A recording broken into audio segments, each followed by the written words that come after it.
ইতিমধ্যে অবগত হয়েছেন আগামী 25 ডিসেম্বর বাংলাদেশের ইতিহাস এক ঐতিহাসিক দিন হতে যাচ্ছে।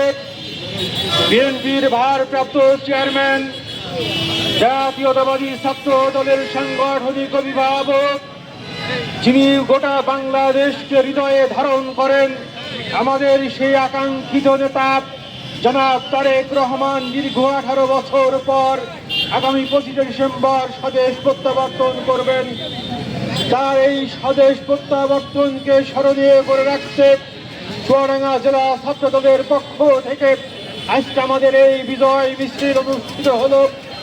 বিজয় মিছিলে চুয়াডাঙ্গা জেলা ছাত্র দলের সংগ্রামী নেতৃবৃন্দ,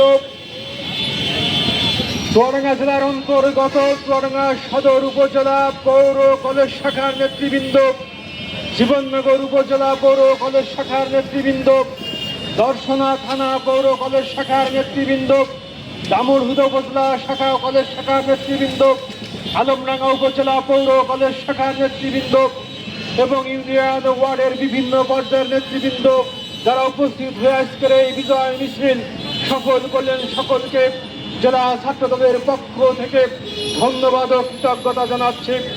প্রিয় নেতৃবৃন্দ, আপনারা দেখেছেন বাংলাদেশের তফসিল ঘোষণার পর থেকেই নানামুখী ষড়যন্ত্র দেখতে পাচ্ছি। দেখেছেন আমাদের এক প্রিয় ভাই জুলাই যোদ্ধা ওসমান শরীফ বিন হাদিকে গুলি করে হত্যা করা হয়েছে। আজকে দেখেছেন খুলনায় এনসিপির এক কেন্দ্রীয় শ্রমিক নেতাকে গুলি করা হয়েছে।